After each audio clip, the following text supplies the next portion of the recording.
Hi, my name is Austin, and I started Austin Loves Movies channel because I really love movies. Actually, it's more of I love entertainment, and this is what this channel is going to be about. Entertainment. It's not really going to be one video, it's going to just be a singular movie and stuff like that. It's going to be more of my opinions about a movie, the impact it's had on me, and how much I love it, and how much I would recommend a movie to someone else. And so, for instance, one video I'll be talking about Golden Girls, the other Die Hard.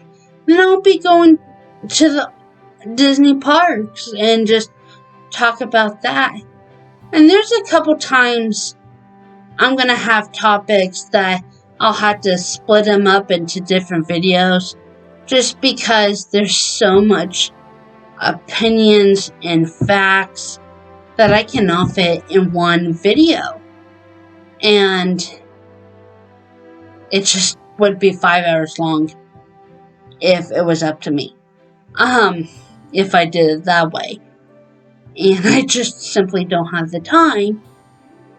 So, moving on from that, and I really hope that you enjoy these videos as much as I enjoy making them and talking about them, because they are such a passion for me. So, now moving on. The first topic I'm going to talk about is a woman who is such an inspiration to me, who is a hero and an icon. Well, not just for everybody else, but for me, which is Judy Garland. She is best known as Dorothy Gale in 1939's The Wizard of Oz, which she co-starred with Jack Haley, Burt Lahr, and Ray Bolger. And let me tell you, it's absolutely my favorite film. I just can watch that movie all the time and never get bored. Actually, I watched it a few weeks ago, and I found myself in a couple spots in the movie, like just wording with the actors in the movie because I know it by heart. I know the songs by heart. I at least listen to Over the Rainbow once a day. It's just my favorite movie, my favorite soundtrack, and of course, stars my favorite actress in the entire world. When I first got introduced to The Wizard of Oz, it was probably like a lot of people. I was very young. My parents like, you need to watch The Wizard of Oz, so they did. And I got hooked on it. I just loved it. And also, when you're a kid, you just see these bright colors. Like, when she goes from Kansas to Oz, and you just see these colors pop out. Like, yellows and blues and oranges. It's just very, very colorful. And for a kid, that's like an amazing thing to see. And as time went on, it went from I like Dorothy to I kind of want to know who played Dorothy. Like, I was starting to get interested in Judy Garland herself and not just I like Dorothy / Wizard of Oz. And when I was 8 or 9, I started asking, like, what happened to her? Like, did she do other movies? And my parents didn't know her other movies, so they really couldn't answer that one. But they told me she died from a drug overdose. And I couldn't wrap my mind around that, because I was thinking of a girl with the pigtails and the blue white dress and the ruby slippers. And I'm like, drugs? And also, back then, when I thought of drugs, I thought of like heroin and weed and cocaine. So when they said she died of drugs, that's what I thought of until I really learned about her and how much more complicated the story was. And I'll talk about that later on. But right now I just want to celebrate her and celebrate her legacy. Which I will say, I don't think Judy Garland was tragic. I didn't know her, obviously, I wish. I don't think she was tragic. And I think it's about time we stop saying, oh, what a tragedy when it comes to her. Because she was much more than that. She was a person who brought joy and happiness and warmth to people's lives. And this might sound a little silly, but I think Judy Garland is underrated. And what I mean by that is that everybody knows her. Everybody knows her from The Wizard of Oz, you know. She's Dorothy. But because they only know her from maybe that movie, they don't realize how good of an entertainer she really was. Now, true Judy Garland fans, like, we're talking about, they could write a book about her. They would probably be like, oh, we know this movie, this song, and yeah, those fans, like me, would know those details, but not a lot of people do. And I really want to talk about her legacy as the world's greatest entertainer. Even Frank Sinatra said, the world will forget about us, but never Judy. Which I don't think the world's forgotten about Frank Sinatra. But yeah, no one's ever going to forget about Judy Garland. One of my favorite songs about her, or not about her, of hers, sorry, is Rockabye Your Baby with a Dixie melody. The control and the strength of her voice is absolutely astounding. It's like very powerful, like you don't know what to do. You're like, dang, like what just happened?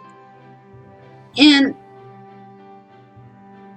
I'm sorry, forgive me because I forgot who wrote it,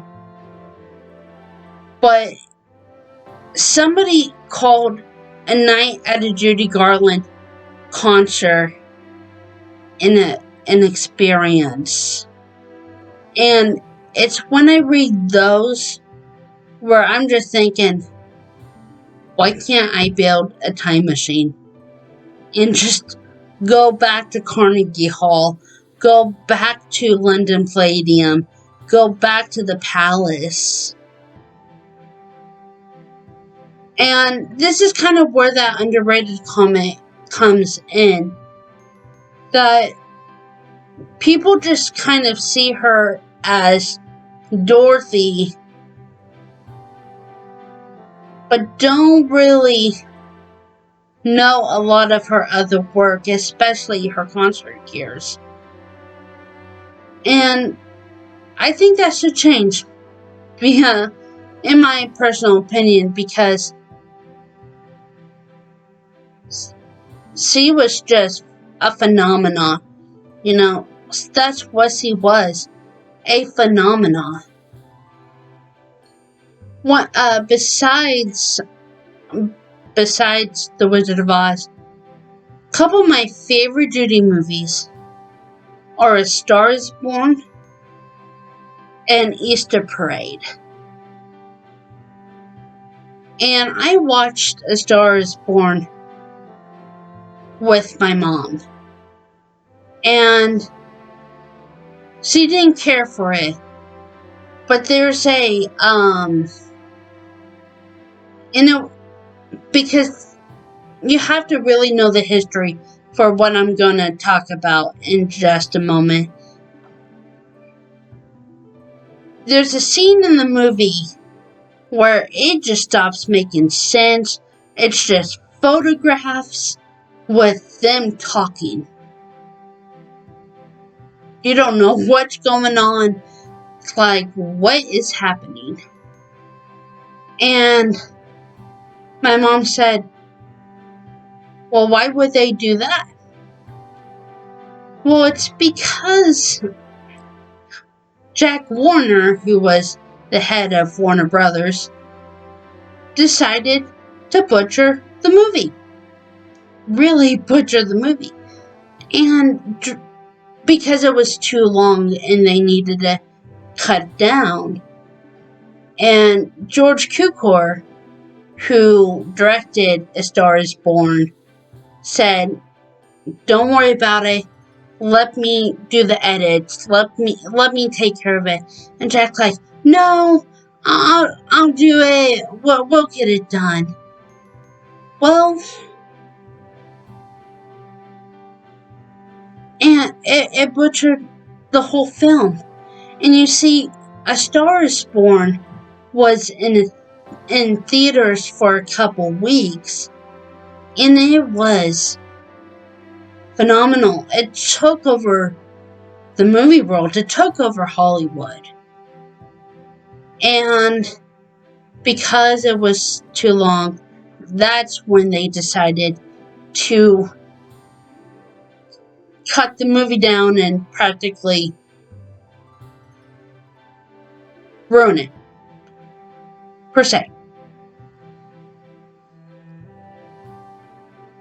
But even though, and even my mom told me, even though the movie itself at that point stopped making sense,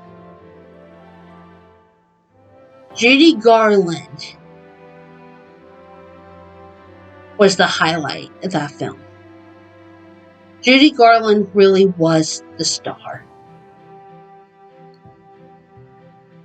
And I can't tell you how true that was. Judy Garland's always been a star. She was born one, she died one, and she is still one. I'm trying not to kind of get emotional talking about how brilliant this woman was. I don't have any words. Like, I can talk about her, but when I do talk about her, it's like, oh my gosh, because the word coming out of my mouth, it just, I don't know. But, you see, she was really good friends, and she did a lot of movies as well with Mickey Rooney, who, I'm not a huge Mickey fan, per se. I mean, I like him, but he ain't no Judy Garland to me, which nobody ever was. But I love their chemistry. He wasn't really a singer. He really wasn't a dancer. He was more of the dramatic or comical actor, while Judy was more that musical type of actor. But when those two combined together and made a team, they were really good together. They did complement each other very well. But the one thing I did not like about her early films is how they implied she was ugly. There's a scene in Love Finds Andy Hardy where she sings Sweet 16, and it's like, who sings about themselves that way? And it wasn't Judy's fault. You see, MGM really was horrible to her, which I absolutely don't understand why. To me, she was more beautiful than Lana Turner. And she was more beautiful than Heidi Lamar. And one of the reasons I absolutely think she was beautiful was her eyes. Especially in black and white films. Because she had deep brown chocolate eyes. And I can just stare into them and just kind of lose myself, I'm like hypnotized. And that, I think, also goes to the power of Judy's talent. She knew how to bring you in. She knew how to bring an audience in. And not just because of her voice.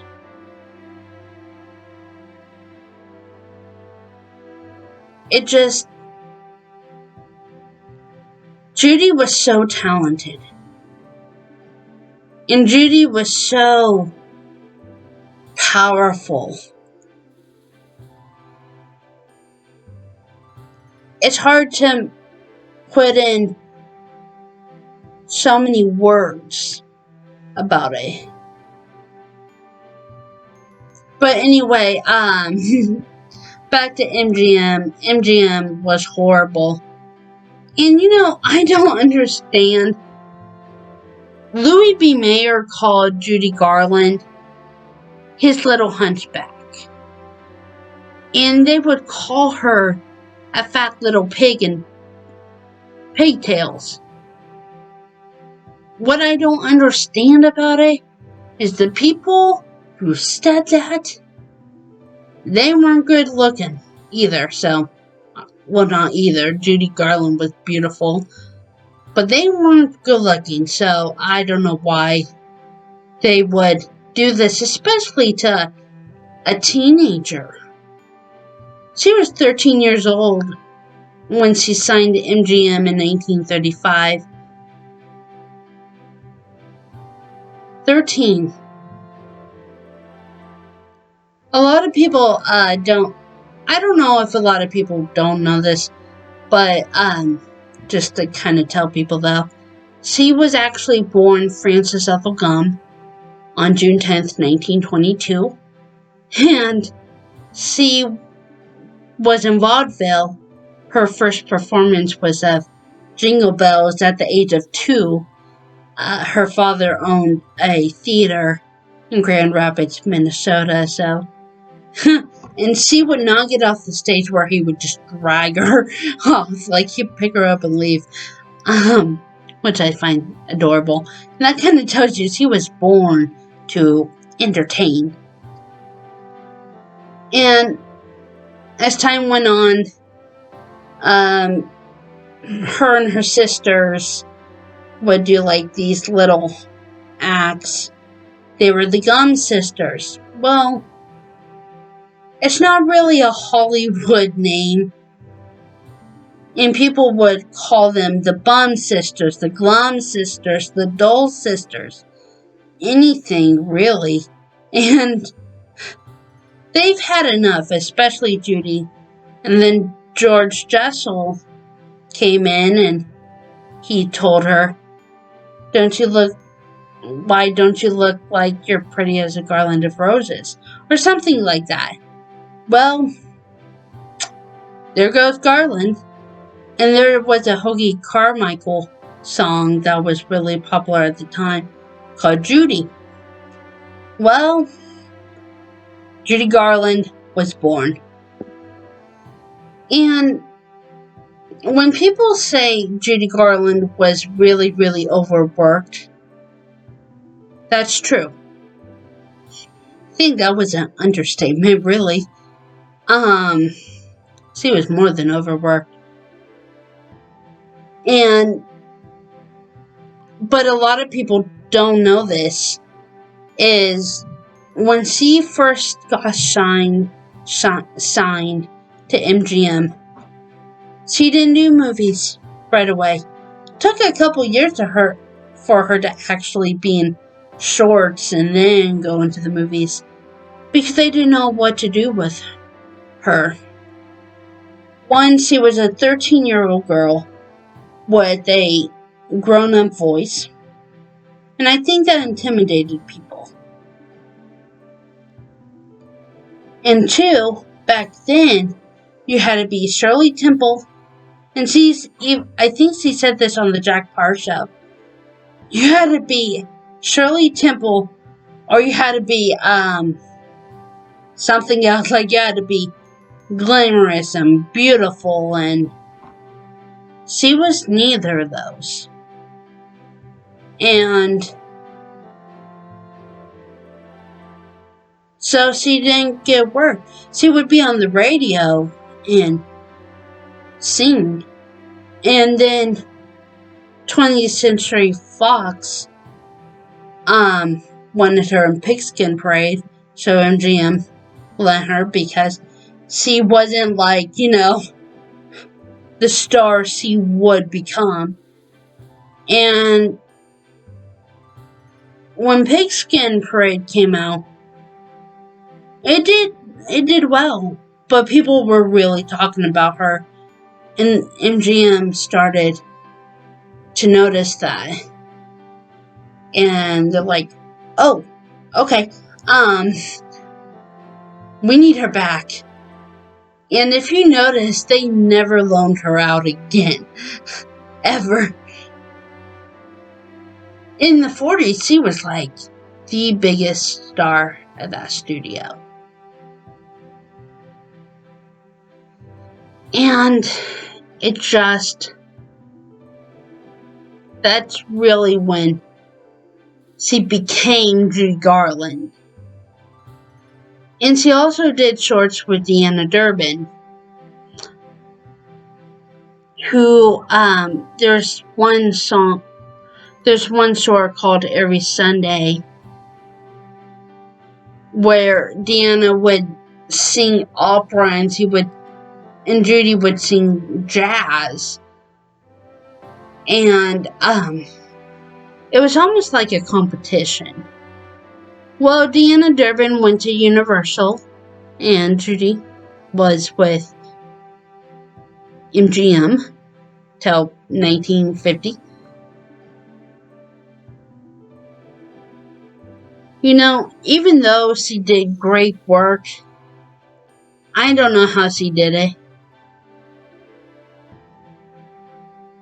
And with all the problems, and then her increasing drug problem, which, like I said kind of back a few minutes ago, it wasn't the drugs that people think of today. It was prescription medication. And I think that's why it was so dangerous, because there's a really important key word: prescription. it was prescribed to her by doctors. And they would just overwork her. And the fact that she kept going back and she kept trying to find hope and be optimistic is absolutely one of the reasons why she's my hero. Because I've been having some struggles lately, and it's her strength that kind of helps me be strong myself. Like, okay, if Judy Garland can do this and survive this, I can do this. And that's why I really love her. And when I graduated high school a few years ago, I went on a graduation trip, and they're like, my parents were like, oh, where you want to go? And I was like, LA. And they're like, okay. Well, Judy Garland is buried at Hollywood Forever Cemetery in LA. And I was so excited about, you see, she used to be buried in New York. I think it was Ferncliff Cemetery where she was buried. But they moved her. And I wanted to pay my respects. This was a person I admire. And it's so funny, and I think this is how impactful she is. Because I never met her. She died before I was born. She died 29 years before I was born.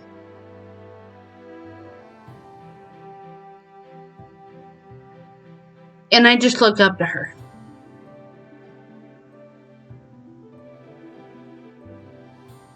The one thing I really don't want people to do, and it bothers me as a major Judy fan, is people call her tragic and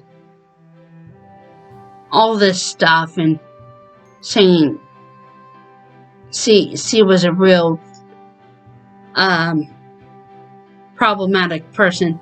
She wasn't.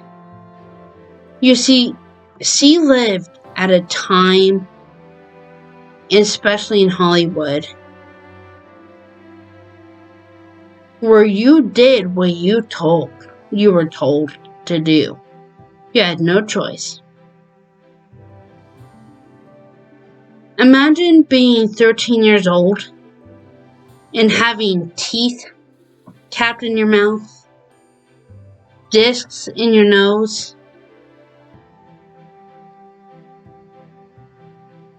getting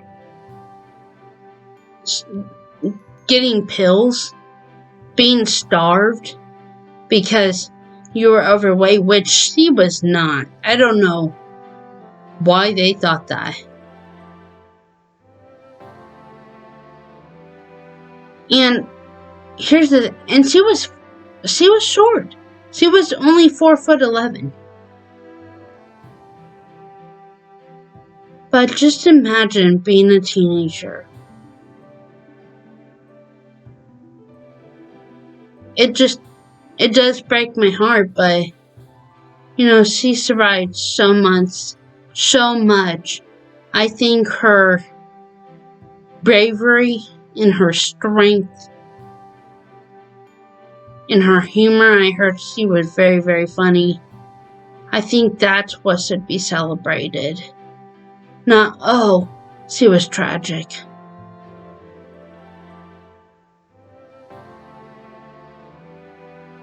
It just absolutely breaks my heart that Judy went through all this. And I think that's kind of the reason why she's a hero of mine, is because I think we can all relate to her.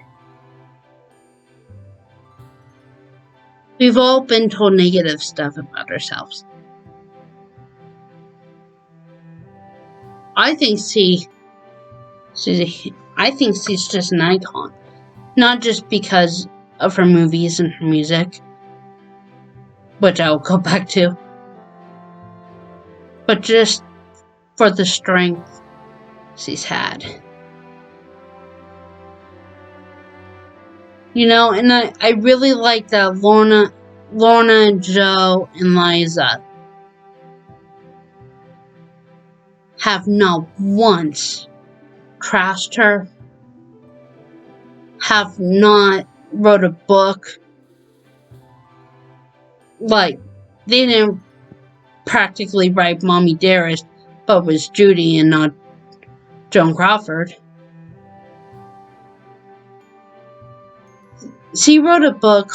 Lorna wrote a book called Me and My Shadows, Life with Judy Garland, which was turned into a miniseries in like 2001.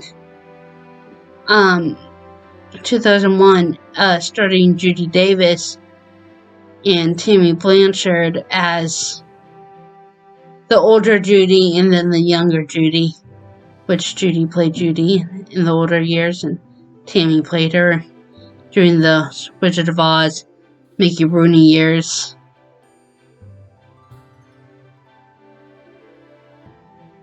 But what Lorna did in that book was made her mom human, and you kind of went, you know, them. If that happened to me, I'd probably do the same thing. You know, and also, you gotta realize, back then, they didn't have rehab. They didn't have help.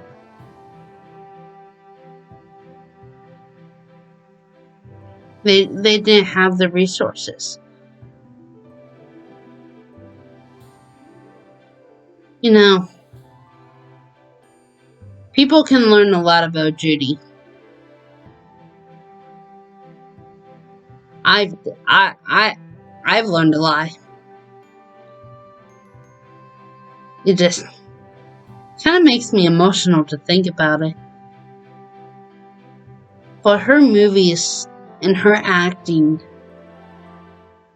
is just my favorite thing, and I can just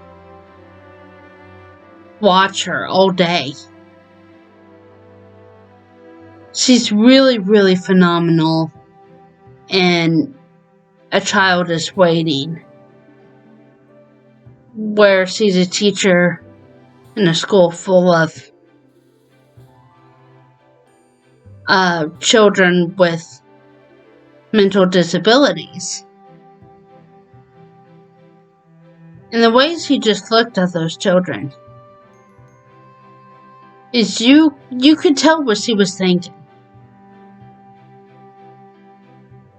You see, Judy was kind of the person who wore her heart on her sleeve, and it really benefited her with her work. Not just acting, but with concerts and songs. Listen to Come Rain or Come Shine. Just, it's mind-blowing. Her rendition of Old Man River, it's pretty emotional too. And Battle Hymn of the Republic.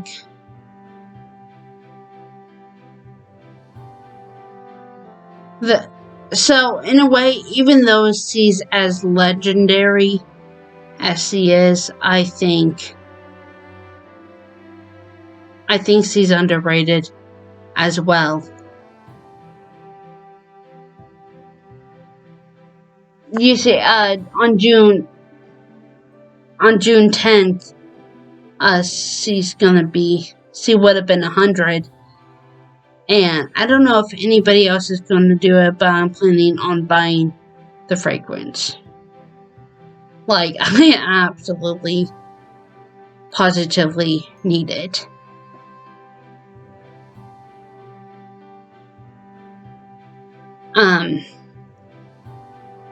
Just because in a way it's my tribute to Judy.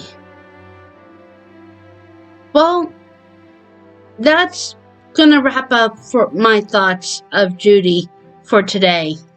Thanks for listening in, and I hope you come to the next video.